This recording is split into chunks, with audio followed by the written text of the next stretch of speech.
संविधान को जीना किसको कहते हैं? हमने पीएम म्यूजियम बनाया और देश के पहले से लेकर के मेरे पूर्व तक के सभी प्रधानमंत्रियों के जीवन को और उनके कार्य को उस पीएम म्यूजियम बनाया गया है। और मैं तो चाहूंगा कि पीएम म्यूजियम में जो जो महापुरुष हैं उनके परिवारजनों ने समय निकाल करके उस म्यूजियम को देखना चाहिए और उसमें कुछ जोड़ने के लगता है तो सरकार का ध्यान आकर्षित करना चाहिए ताकि वो म्यूजियम समृद्ध हो और देश के बालकों को प्रेरणा दे। ये होता है संविधान की भावना। अपने लिए तो सब करते हैं, खुद के लिए जीने वालों की जमात बहुत छोटी नहीं है। संविधान के लिए जीने वाले यहां बैठे हैं।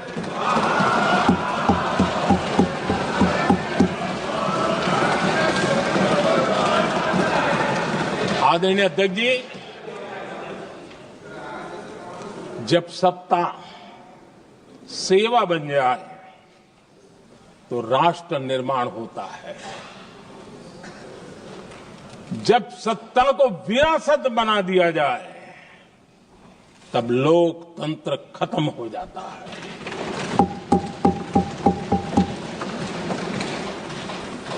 आदरणीय अध्यक्ष जी, हम संविधान की भावना को लेकर के चलते हैं। हम जहर की राजनीति नहीं करते हैं।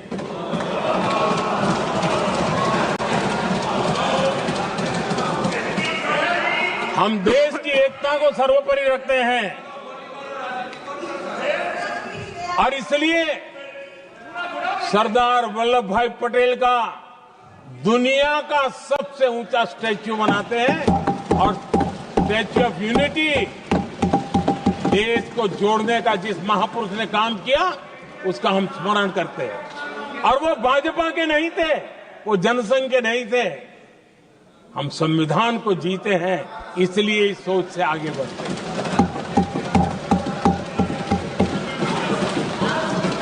आदरणीय अध्यक्ष जी, ये देश का दुर्भाग्य है कि आजकल कुछ लोग अर्बन नक्सल की भाषा खुलेआम बोल रहे हैं।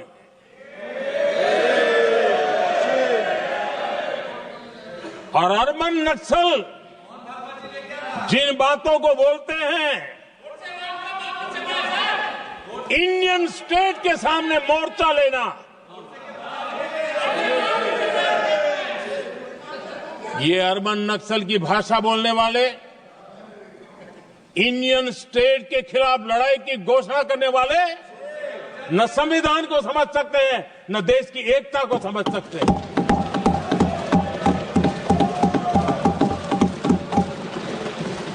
आदरणीय अध्यक्ष जी, 7 दशक तक जम्मू एंड कश्मीर और लद्दाख उसे संविधान के अधिकारों से वंचित रखा गया।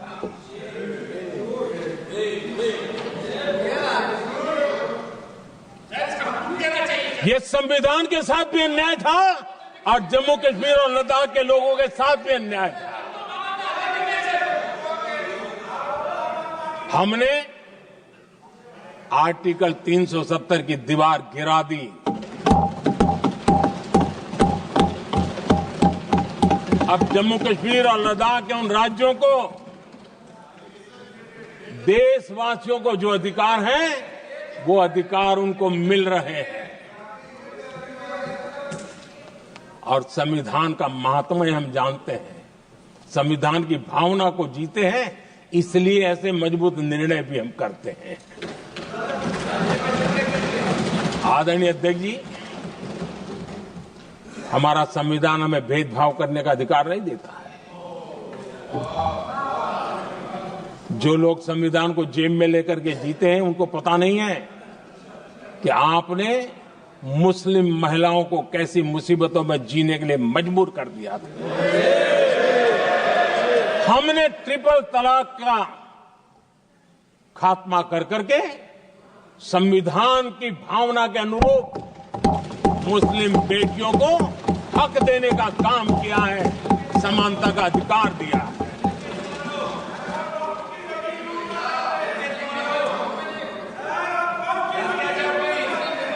जब भी देश में एनडीए की सरकार रही है, हमने एक लंबे विजन के साथ काम किया है। पता नहीं देश को बांटने के लिए किस किस प्रकार की भाषाओं का प्रयोग किया जा रहा है। हताशा, निराशा पता नहीं उनको कहां तक ले जाएगी, लेकिन हमारी सोच कैसी है, एनडीए के साथी मिलकर के किस दिशा में सोचते हैं। हमारे लिए जो पीछे है, जो आखिरी है, और महात्मा गांधी जी ने जो कहा था उसकी तरफ हमारा ध्यान ज्यादा है। और उसी का परिणाम है कि अगर हम मंत्रालयों की रचना करते हैं तो भी मंत्रालय कौन सा बनाते हैं, पूर्वोत्तर के लिए अलग मंत्रालय बनाते हैं।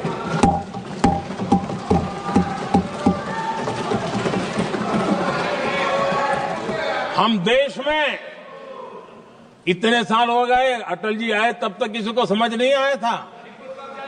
भाषण तो देते रहते हैं। आदिवासियों के लिए अलग मंत्रालय एनडीए ने बनाया। आदरणीय अध्यक्ष जी, हमारे दक्षिण के राज्य समुद्री तट से जुड़े हैं। हमारे पूर्व के कई राज्य समुद्री तट से जुड़े हैं। वहां के समाज में फिशरीज का काम और फिशरमैन की संख्या बहुत बड़ी तादाद में है। उनका भी ख्याल रखना चाहिए। और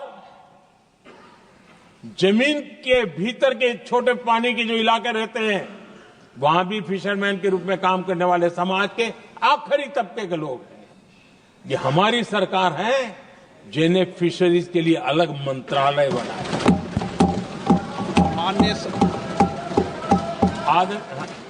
माननीय सदस्यों, अगर सभा की सहमति हो तो सभा की कार्रवाई इस विषय की समाप्ति तक बढ़ा दी जाए।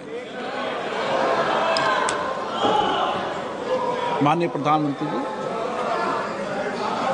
आदरणीय अध्यक्ष जी, समाज के दबे कुचले वंचित लोग, इनके अंदर एक सामर्थ्य होता है। अगर स्किल डेवलपमेंट पर बल दिया जाए तो उनके लिए नए अवसर बन सकते हैं, उनकी आशा आकांक्षा के अनुरूप जिंदगी बना सकते हैं। और इसलिए हमने अलग स्किल मंत्रालय बनाया। आदरणीय अध्यक्ष जी, देश में लोकतंत्र का पहला धर्म होता है कि हम सत्ता को सामान्य से सामान्य नागरिक तक उसका अवसर मिले।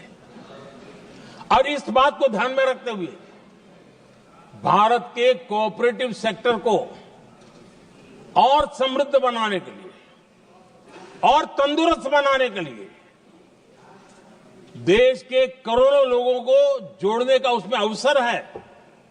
अनेक क्षेत्रों में कोऑपरेटिव मूवमेंट को बढ़ाया जा सकता है और उसको ध्यान में रखते हुए हमने अलग कोऑपरेटिव मंत्रालय बनाया। विजन क्या होता है ये यहां पता चलता है। आदरणीय अध्यक्ष जी,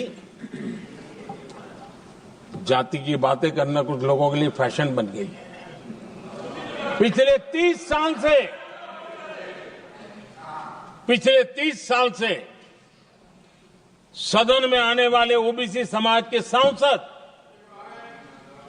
दलों के भेदभाव से ऊपर उठ करके एक होकर के 30-35 साल से मांग कर रहे थे कि ओबीसी कमीशन को संवैधानिक दर्जा दिया जाए। जिन लोगों को आज जातिवाद में मलाई दिखती है, उनको उस समय ओबीसी समाज की याद नहीं आई।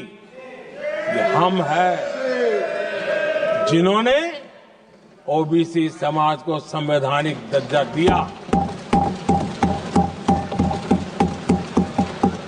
पिछड़ा वर्ग आयोग आज संवैधानिक व्यवस्था में जो है। आदरणीय अध्यक्ष जी, हर सेक्टर में एससी, एसटी, ओबीसी को ज्यादा से ज्यादा अवसर मिले, उस दिशा में हमने बहुत मजबूती के साथ काम किया है। मैं आज इस सदन के माध्यम से देशवासियों को उनके सामने एक अहम सवाल रखना चाहता हूं और अध्यक्ष महोदय, जरूर देशवासी मेरे इस सवाल पर चिंतन भी करेंगे और चौराहे पर चर्चा भी करेंगे। कोई मुझे बताएं, क्या एक ही समय में संसद में एससी वर्ग के एक ही परिवार के 3 सांसद कभी हुए हैं क्या? एससी वर्ग के एक ही परिवार के 3 सांसद कभी भी हुए क्या?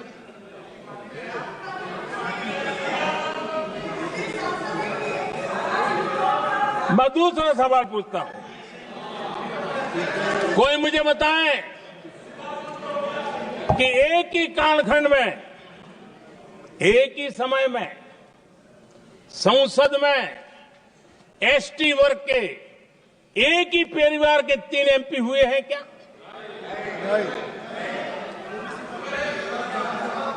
आदरणीय अध्यक्ष जी, कुछ लोगों की वाणी और व्यवहार में कितना फर्क होता है, मेरे एक सवाल के जवाब में मिला।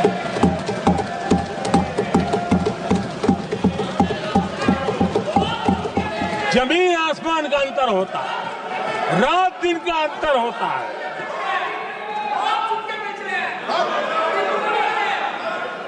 आदरणीय अध्यक्ष जी, हम एससी एसटी समाज को कैसे सशक्त कर रहे हैं,